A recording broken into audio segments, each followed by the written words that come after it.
svim gledateljima Ekstravaganta. Evo nas opet u Trstu, u showrooma brenda Coccinelle.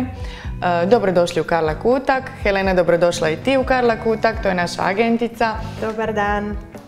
I evo, molim te, reci nam malo šta smo to mi lijepog danas radili i naručili za pred-collection ove jeseni zime 2013. godine. Danas ćemo pričati o našoj liniji Otis. To je kroz nova linija. Ne mogu vam kazati da je to bestseller, mada smo mi svi uvjereni da će biti bestseller.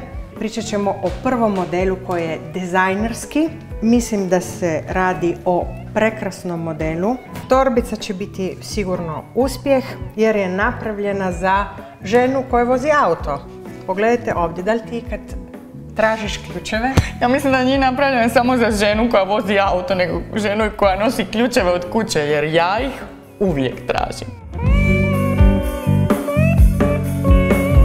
Mi žene sve nešto tražimo i mislim da to je model super. I u glavnoj kolekciji imamo i iznenađenje baš za ovaj model.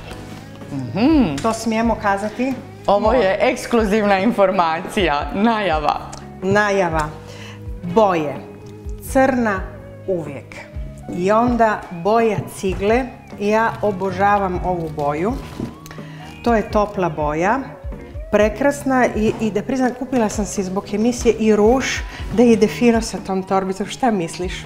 Lena, ti si pravi primjerak jedne dame koja pazi na svaki detalj, baš poput naših klijentica kojima je isto tako svaki detalj bitan. Dobar kupac, to moramo nekako kazati. Znači da si zbog torbice kupite i ruž, mislim, to je u redu stvar.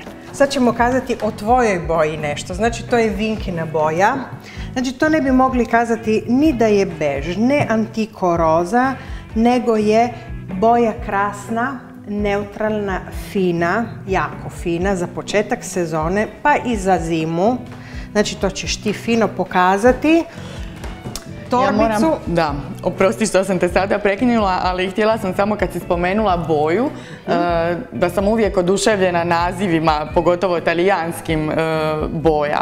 Tako se i ova boja zove polvere, to bi bila boja praha. Što ne zvuči baš super, ali je boja praha, finog praha. Ono što sam ja još htjela istaknuti je da su ponudili i dva lijepa komada malih torbica. Znači to je dizajnerska torbica sa krasnim lancima koje možete držati samo u ruci. Ima svoj skriveni džepić. Eto, za naše dame Riječanke još bih pokazala i ovaj zadnji model, to je ova mala torbica. Ona je moj favorit. Mislim da je vrlo nosiva i iskoristiva. Isto tako smo je uzeli u bojicama u kome smo naručili ove veće komade. To je boja cigle, boja polvere i nezaobilazna crna boja koja je uvijek sve prisutna i kao što je mala crna haljina, mala crna cipelica, tako je mala crna torba.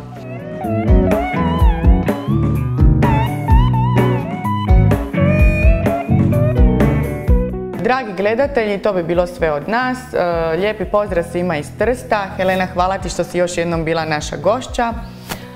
Gledajte naše modele na www.karla.hr. Posjetite naša prodajna mjesta u Splitu, u Zagrebu, u Zadru, Dubrovniku, naravno i Rijeci. Doviđenja.